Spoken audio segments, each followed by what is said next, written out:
বন্ধুরা, আজ আমি তোমাদেরকে সঙ্গে নিয়ে চলে এসেছি দুর্গাপুরের সবথেকে বড় মেলা, যার নাম কল্পতরু উৎসব। আমি মনীষা। আমার নতুন একটা ব্লগে তোমাদের স্বাগত। আমার সঙ্গে থাকো, আশা করি তোমাদের এই ভিডিওটা ভালো লাগবে।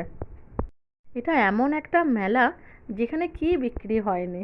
4 চাকা গাড়ি থেকে, খাট থেকে, আলমারি থেকে, আর আমাদের পৌষ পার্বণের পিঠে কিছুই বাদ যায় না। মেলাতে ঢুকেই বাঁদিকে দেখছি গাড়ি বিক্রি হচ্ছে।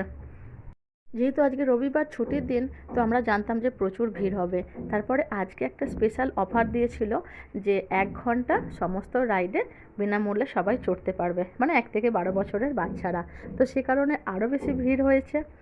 তো চলো ভেতরে যাই, দেখি কি কি বসেছে। প্রথমেই তো দেখলাম ব্যাগের দোকান, সমস্ত ব্যাগ বিক্রি হচ্ছে 200 টাকা করে।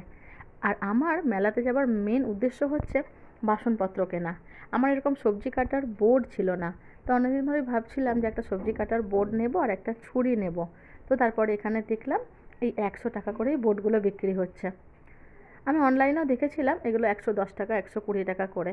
তো একদম হাতে দেখে কিনলাম, বেশ ভালোই লাগলো। তো এই বোর্ডটা কিনেছে, আর একটা ছুরি নেব। ছুরিটা এই দোকানে পেলাম না। চলো দেখি ছুরিটা আবার কোথায় পাওয়া যায়। ওখান থেকে এসেই দেখছি বিক্রি হচ্ছে পাঁশকুড়ার চপ। এই মেলাটায় অন্তত 3টে দোকান বসেছে যারা বলছে যে পাঁশকুড়ার চপ বিক্রি করছে। এখন দেখছি এখানে প্রত্যেকটা মেলাতে পাঁশকুড়ার চপ খুব বিখ্যাত হয়েছে বন্ধুরা, কি বলবো। এবার আমি ওদেরকে গিয়ে বলছি, তোমাদের কি সত্যি পাঁশকুড়ায় বাড়ি, না তোমরা পাঁশকুড়ার চপ বলে বিক্রি করছো গো? আমাকে বলছে কেন? আমি বলছি আমার বাড়ি পাঁশকুড়ার পাশাপাশি। তো যাই হোক, এরকমই কথা হচ্ছিল। তা ওখান থেকে চলে এসে আমরা এসেছি রাইডগুলোর কাছে।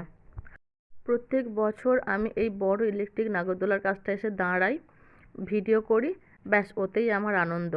এখানে যতগুলো রাইড আছে একটাতেও ওঠার আমার সাহস নেই। যারা যারা উঠছে আমি শুধু অপেক্ষা করছি নেমে ওদের অভিজ্ঞতাটা শোনার, মানে মারাত্মক, সাংঘাতিক।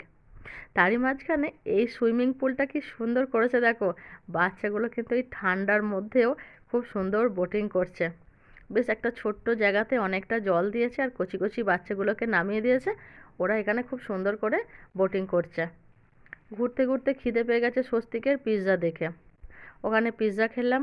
খেয়ে মেলার সবথেকে বড় আকর্ষণ হচ্ছে এখনও কিন্তু 5 টাকার জিনিস পাওয়া যায়। কি ভিড় হয়েছে 5 টাকার দোকানেতে। আমি তো উঁকি মেরেও দেখতে পেলাম না যে কি বিক্রি হচ্ছে আদৌ 5 টাকাতে। বাচ্চা থেকে বড়দের প্রত্যেকটা রাইড একদম দেখার মতন। কিন্তু এই দেখাই, জানো তো, এই ওঠার সাহস আর কজনের হচ্ছে? সবাই শুধুই দাঁড়িয়ে দাঁড়িয়ে দেখছে। কেউ কেউ নেমে বমি করছে, কেউ কেউ মাথা ঘুরছে, মানে এরকম একটা বীভৎস অবস্থা। এইটাও ঠিক তেমন দেখো। প্রথমে ভাবছিলাম বুঝি নর্মাল এদিক থেকে ওদিক যাবে। ও বাবা, তারপর দেখছি একদম পাই পাই করে ঘোরাচ্ছে এই ট্রেনের কামরার মতন। ওখান থেকে বেরিয়ে আমরা এসেছি একটু হালকা ভিড় যেখানে। প্রচুর ভিড় ছিল ওই দিকটা, অনেকক্ষণ দাঁড়িয়েছিলাম। তারপর দেখলাম আরও বেশি ভিড় হচ্ছে সব রাইডগুলো চড়ার জন্য। তো ওখান থেকে এসে আমরা এলাম এই কাপ প্লেটের দোকানেতে। বাবা, এই কাপগুলো বলছে 50 টাকা করে, আর প্লেটগুলো বলছে 200 টাকা করে। কালো প্লেটটা তো আরও দাম বলছে। খুব ইচ্ছা ছিল এখান থেকে একটা প্লেটের সেট নেবো, কিন্তু দেখলাম অতিরিক্ত দাম বলছে। আবার অনেককে বলতে শুনলাম যে এই মেলাতে নাকি দামটা অনেকটা বেশিই বলে। আমার হাতের যে প্লেটটা, এই প্লেটটা বলছে 250 টাকা। তো ওখান থেকে এসে এলাম আমরা আচারের দোকানে। কত রকম বড়ি বিক্রি হচ্ছে দেখো। এত সুন্দর সুন্দর জিনিস বসেছে না, যেন মনে হচ্ছে কোনটা রাখি আর কোনটা নেই। ওখান থেকে এলাম এই ফ্লাওয়ার ভাসগুলোর দোকানেতে। একটা বেলুন খুব পছন্দ হয়েছিল, স্বস্তিককে ওখান থেকে একটা বেলুন কিনে দিলাম। আমাদের তো ঘরে এতই ছোট, আমাদেরই থাকার জায়গা নেই, আর কোথায় কি কিনবো। কোনো রকমে আর কি আমরা আছি আর জিনিসগুলো আছে। তাই অনেক বেশি জিনিস আর কিনলাম না, দেখলাম কিছু, আর যতটুকু প্রয়োজন অতটুকুই কিনলাম। ইচ্ছা আছে ভাঙা মেলায় একবার যাবার। ওখান থেকে বেরিয়ে চলে এসেছি। ঘোড়াটাকে দেখে স্বস্তিকের খুব ইচ্ছা হলো ওর সঙ্গে সেলফি তোলার, কিন্তু ঘোড়া ওর সঙ্গে বন্ধুত্ব করতে চাইলো না। ওকে দেখেই মাথাটা নাড়া দিচ্ছিল। তারপর আমরা বাইরে চলে এসেছি।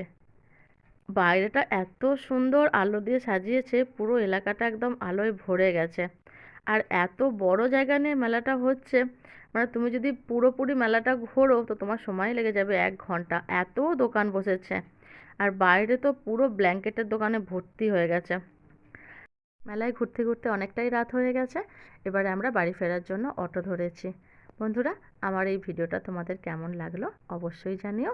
আর যদি ভালো লেগে থাকে তাহলে একটা লাইক করে পাশে থেকো। সবাই ভালো থেকো। টাটা।